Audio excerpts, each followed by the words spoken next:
Okay, 50b1. We're up to Nun Amud Beis. We're going to go a little bit quickly, a little bit of a hard Gemara, but we'll conclude with some very important ideas behind how we understand the authority of the Gemara and things of that nature. So, Amar Abaye, says Abaye, Loshan. So remember we had Rav talking about the fact that if we have, I guess he called them to let them know about the, okay. We had Rav talking about the fact that when we have a undefined space, then your Erev is not a good Erev Tchumen at all, right? The person says, my Erev is going to be under the tree, and the tree is an undefined space because it's not like it's larger than 4 amos.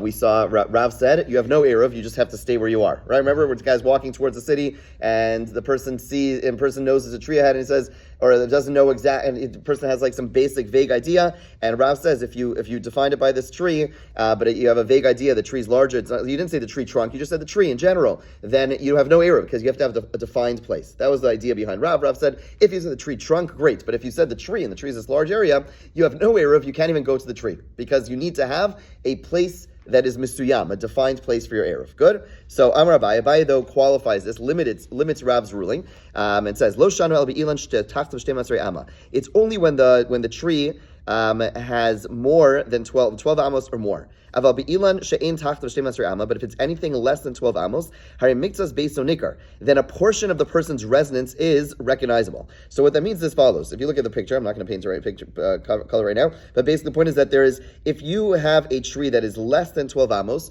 so let's say what you do is you want to plot, what's Rav's issue? Rav's issue is you don't have a defined home. But Abaye says, yes, you do. Because if it's less than 12 amos, make a 4 amos, because what is the defined space? The defined space, halachically, is 4 amos, right? If you said the trunk, Rav said, great. But if I said the tree is this large area, I don't have a defined space. But let's say I say it under the tree, and the tree is less than 11 amos. Well, I have 4 amos, 4 amos, and 4 amos, right? Meaning I plot the 4 amoses. And therefore, it's one of those, and we said, since the middle space has overlap of the 2 outer ones, right?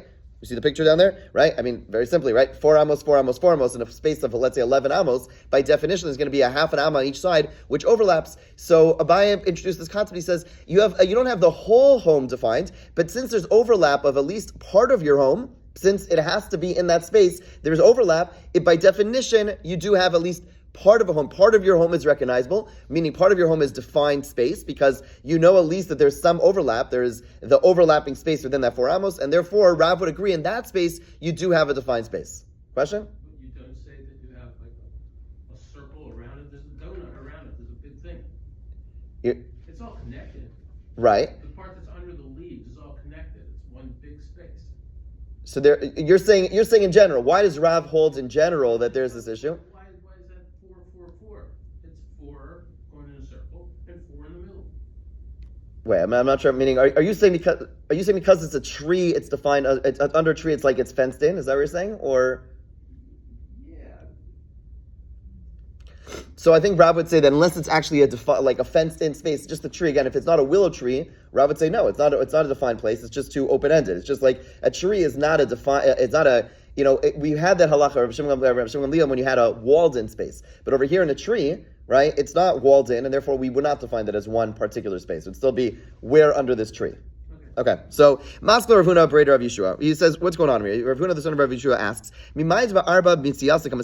why are you assuming that like the middle 4 is the main residence? Dilma, and therefore there's going to be overlap on the 2 sides. Dilma ba'arba dahai gisa ba'arba dahai gisa kamasayim. Like, okay, granted, we've said, okay, you have this large space of 11 amos. Okay, so you say, so the way the Rabbi assumed you have 4, 4, 4, and then there's overlap in the middle. But why are you assuming that the middle is the place? The whole issue is it's an undefined space. Maybe the 4 on the right side is is a person's home. And if it's the 4 on the right side of the person's home, then we don't have overlap. We don't really know. There's not like a definite space because there's no overlap, right? Your whole premise of this point you just made was because you're saying the middle is the main thing. And there's overlap in the middle, and therefore you have part of the person's middle home, and that's the main thing. Who says that's the main thing? Bottom line is it's still undefined. So Ella Rav Huna Bar Yeshua Lo Shanu Ella Be'ilan Shtachtav Shmona Amos. We're talking about a case where Rav said his halach in a case where the tree has 8 amos or more. Aval Be'ilan Shtachtav Sheva Amos, but if it's less than 8, meaning it's 7, Hari Mixus Beis Onikar, then we would certainly say that there is by definition overlap, right? If it's less than 8 amos, then by definition, if you have 2 4 amos spots under the 7 amos, then and by definition there's overlap. So you know the person has at least this 1 amma overlap space, which is his home. and therefore you person does have a defined space, right? So if it's less than 8 amos, then Rav would not say his halacha. Again, Rav's halacha was undefined space, I can't make an eruv. But if the undefined space is 7 amos, therefore what do? You plot it. You say, okay, it's either these 4 amos or it's these 4 amos. And since there's going to be overlap in the middle, when it's less than 8, then let's say it's 7, there's definitely by definition overlap. There, Rav would agree you do have a defined space. Okay, says the Gemara further. Tani Kavasi to Rav, Tani Kavasi to Shmuel. Again, Rav said that in an undefined space you do not have any eruv. Shmuel said that you do have an eruv. It's just that by the tree, and they were using this to interpret the Mishnah. Remember, by the tree, he says you do have a defined space. We're just not sure, even if it's not exactly defined. You do have an eruv, right? Again, the case was I say my eruv is going to be under that tree. Rav says nothing doing. Your tree is larger than 8 amos. You don't have a defined space. No eruv at all. Shmuel says you do have an eruv. It's just that we're not sure. Does the eruv go to the north? Does the eruv go to the south? And therefore he said it's only the overlapping space. Remember that was this case, right? Shmuel said that you do have the tree. It's just that we don't know exactly where under the tree it is, and therefore we're going to be strict and say you can only go, you have to start all the way at that edge of the tree and before going further because we don't know exactly where it starts. But Shmuel says it is a good eruv. So Tani Kavasi to Rav. So first we bring us support to Rav. Mi Shabbat b'derech v'chashchala. A person's traveling Friday afternoon, it's getting dark. Vayamakir ilon agad, and the person knew of a tree or fence within 2,000 amos. V'amar shvi sasi tachlim, and a person says, let my residence be under that tree or by that fence. L'amar klum, he didn't say anything. Avalim amar, meaning he just said, let it be under it. Avalim amar shvi sasi b'makom ploni. If he said a very specific space, in other words, not of a general tree, not of a general fence. These are large spaces, but he said a specific part of the tree, a specific part of the fence. Mahalach aj begilos makom. He's allowed to go to that place. He gilos makom. He gets to that place. Mahalach es kulo. He's allowed to travel through that area. Again, if it's a fenced in area. V'chutzalo pa'im ama, an additional 2,000 amos. B'medvar memurim. When is it said? B'makom amasuyam. Again, only if it is a clearly defined space. Then he's able to walk up to that place and he's able to be fenced in by that place and have that whole area. For example, let's say a person is walking towards a city and he knows that there is a mound. There is a little mountain that is 10 tefachim high, and the area on top of the mound is between 4 amos and 2 beisa. Remember, we saw if it's bigger than beisa, which is a very large area, about 5,000 square amos, then it's too large to be a confined space. Or if the person knows that there is a valley 10 tefachim deep, and the area is between 4 amos and 2 beisa, again, it can't be too large. And you say, let's say again, I'm walking towards my city, and I know that there's a valley that is the right sizes, or I know that there is a mountain, a hilltop that is the right size, and I say, I want my residence to be in that place. It works because it's defined space, and then I have that whole area because it's walled in, or because it's on a mountain, I have that whole area. But if it's a place which is not defined, the person only has the 4 amos as his residence. Fine. The bottom line is, again, you need to have a defined space in order for your eruv to work. But we still haven't brought the exact proof. Let's keep on reading. Hayushnayim. There's all part of one long brisa. Hayushnayim. There are 2 travelers. Echan makir v'eshenu makir. Okay, so 2 people are walking. One of them is me, and I have a terrible sense of direction. One of you is you. I don't know. Someone has a good sense of direction. Jesse. Yeah, my wife doesn't. Okay. That wasn't Jesse saying that out loud on recording. Okay, so the point is that Jesse, who has an excellent sense of direction. Okay, so you're walking with me. I'm trying to help you out, man. What's it called? Okay, so we're walking together, and I have a terrible sense of direction, like someone else you know, and they're still amazing. What's it called? So we're walking together, and you say, and I say, I have no idea where this mount. Like I don't know anything about the area ahead. But Jesse has a good sense of direction. So Jesse says, what I do is I say, Jesse, I am going to make residence with you, wherever you make residence, because I don't know anything. And so I have to say, Jesse, I'm going to make residence with you. Then Jesse says, my residence is in this place. So far, this is just a long brisa. We still haven't brought the proof to Rav's point. Here we are to Rav. The Brisa concludes by saying, when is it said? When you clearly define the 4 amos. But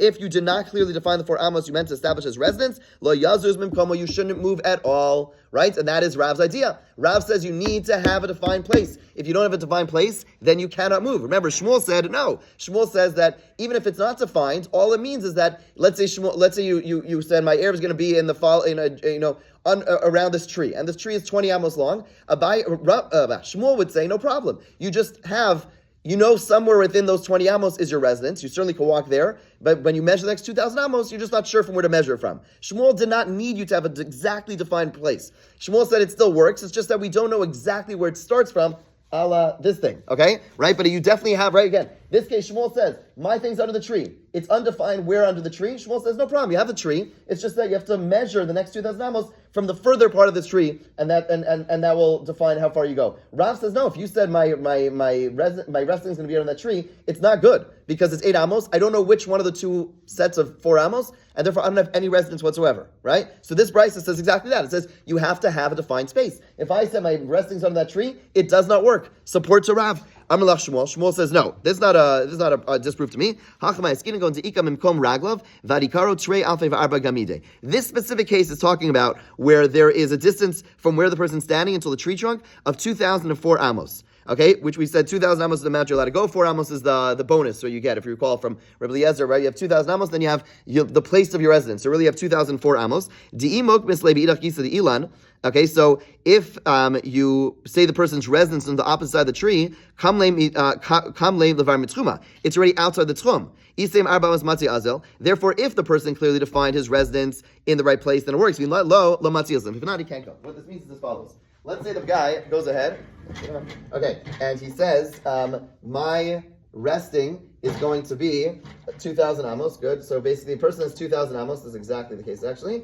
And the challenge is, according to Shmuel says, the reason that in this brisa it says that it's not a good, you can't move, right? It says, if the person says, my resting's on the tree, then he can't go anywhere. Right, because the tree is 8 amos. This sounds like Rav. This is exactly what Rav is saying. He's saying, no, it's actually Shmuel, because Shmuel's case until now was when the 2,000 amos reached the entirety of the tree, and we just weren't sure, was it on this side or on that side. This case, where it says he can't go anywhere, is where it stops in middle of the tree, at the 4 amma point. There Shmuel would agree. If it's undefined, but it's still all in the tchum of 2,000 amos, then it's a good erev. But if it stops in the middle and 4 of the amos are outside the tchum, there Shmuel would agree, no, that's not a good erev, because maybe it's these 4 amos. Now, the Shmuel says, I don't need it to be defined. I can live with doubts. I could say, maybe it's these 4 amos, maybe it's these 4 amos. But if the case is where the 2,000 amos ends within, part of it's in the tchum, part of it's out of the tchum, then you can't say, well, maybe it's this side, maybe it's that side. There Shmuel would agree, this is not going to be good erev tchumen. Yeah? Make sense? Okay, therefore Shmuel defends his position. Tani Kvasi to Shmuel. Okay, we have a brisa supporting Shmuel. Tav erev l'shtei ruchos. Let's say a person made a mistake and made an erev in 2 different directions. Believing he thought you can make an erev in 2 directions. Guy didn't know anything. He didn't come to the erev Amud Yomi. Osha Amar la'avad of tzuv arvali. And he tells his 2, or alternatively, he tells 2 servants, go make an erev. Echad erev l'tzafon. V'echad erev l'darim. One goes to the north, one goes to the south. Mahal l'tzafon be'eruv l'darim. V'ladarim be'eruv l'tzafon. You're allowed to go. Travel to the north as far as the Erev to the south goes, and to the south as far as the Erev to the north goes. And if the 2 do not overlap, we can't move from his place. So here we have a case where what happens is person makes an Erev in 2 directions. Okay, so person makes an Erev over here, person makes an Erev over here. Again, normally you're not allowed to make Erev in 2 directions, but they overlap. They overlap in the sense that your 2,000 amos. How should I do this better? Okay, person makes an Erev here, person makes an Erev here, north and south, 2 Eruvin, and basically you'll have your 2,000 amos over here. How are we doing this? Okay, I have pictures. Sorry, 1 second. Okay, let's say how do we do this? Okay, so person will have their Erev going 2,000 amos. And then Erev going 2,000 amos. This is like a tiny little picture. I don't know why I made it so small. The point is that they overlap with one another, right? And you made it east and west rather than north and south. This is helpful, Jesse. Okay, so the point is that you don't know, it overlaps, and therefore it says the brisa, you're allowed to go in both directions. For those watching, sorry, I'm just, okay. Sorry? You can't go the full length. Excuse me for the wrong directions, but you're only the overlap you're allowed to go, right? But what do you see from this brisa? You see that even though it's undefined, even though it's not telling you directly which way, right? Meaning, according to Rav, this is no good. According to Rav, it's no good because you have two Eruvin. Rav says you have to have a defined place. Shmuel says, I don't care, as long as you don't go beyond. So Shmuel would say, you could go this whole area, you could walk, right? Shmuel would say, that's what the Brisa says over here. The Brisa says this whole area you can walk. According to Rav, this shouldn't be a good Eruv whatsoever because it's not Misuyam, it's not defined. And therefore, Lema to have to do with Rav. Maybe this is a refutation for Rav. The Gemara answers, we've seen this before, but let's just define it a little bit more. Rav Tanahu Palig. Rav is a Tana and disagree. So what does this mean? Let's just, this is such an important principle about halacha. So Rav lives at the end of the period, right? So we have different periods of time. The Tanaim are the ones whose opinions make it into the Mishnah. The Amoraim are the ones whose opinions make it into the Gemara. Rav lives at the twilight between these two time frames, okay? So, and therefore, sometimes when Rav he's arguing Shmuel, who's definitely an Amora, but since he was born earlier, we treat him like a Tana. He's able to argue with those who come before him. What's it all about? Why can't Shmuel argue with a Tana, right? Meaning, so I just want to, okay, fine. We're done with this discussion. I just want to take a step back because it's such an important principle when it comes to halacha. Like, why can't Rav Moshe Feinstein argue with Rav Ashi in the Gemara? Like, why not? Is anyone, do we know for a fact that Rav Moshe Feinstein that Rav Ashi was greater than Rav Moshe Feinstein? Maybe yes. Maybe no. The truth is we don't know.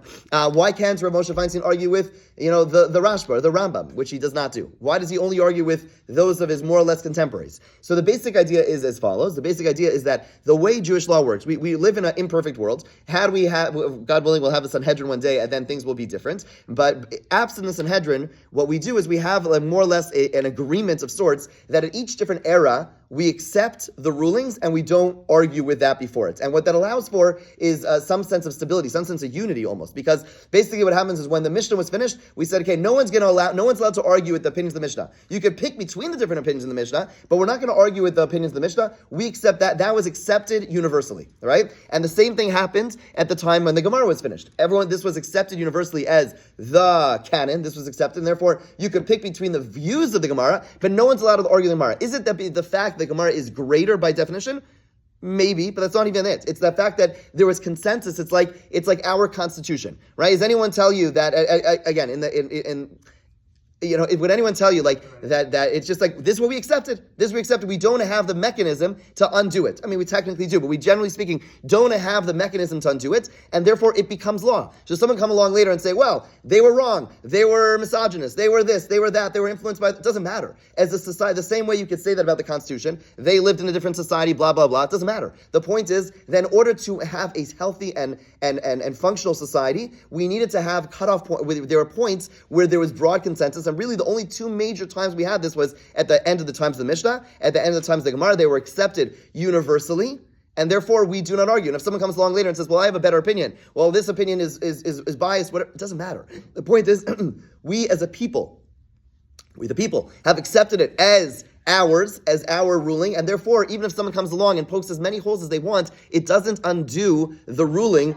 of the generations before, and that's what's going on over here. Rav Tanu Palig is basically saying he is the one exception because he lives right at the border, he lives right at the edge. He could argue those generations before him, but after Rav, you can't, even if it's true. But maybe Moshe Feinstein was greater. Maybe there'll be some other person greater. Too bad. We do not argue with the Talmud because that's every legal system has this. Any functional legal system has this, where you accept certain things, not because it's necessarily better, but because the only way, and this is the most important point, the only way a society is going to function and have any semblance of unity is if we accept those things. And therefore people come along later, and this is the conservative, reform movements, and maybe now the conservative movements, basically saying, well, they were wrong, but ultimately, and what happens is you've created 3 movements, or 4 movements, or 5 movements, and having that common core, aside from the fact that many do believe that they were actually greater, but even if they weren't, even if you look at this from a purely secular view, what it allows for is maintaining the unity of the Jewish people, and that is critical, and that's why we maintain that approach. Have a wonderful day.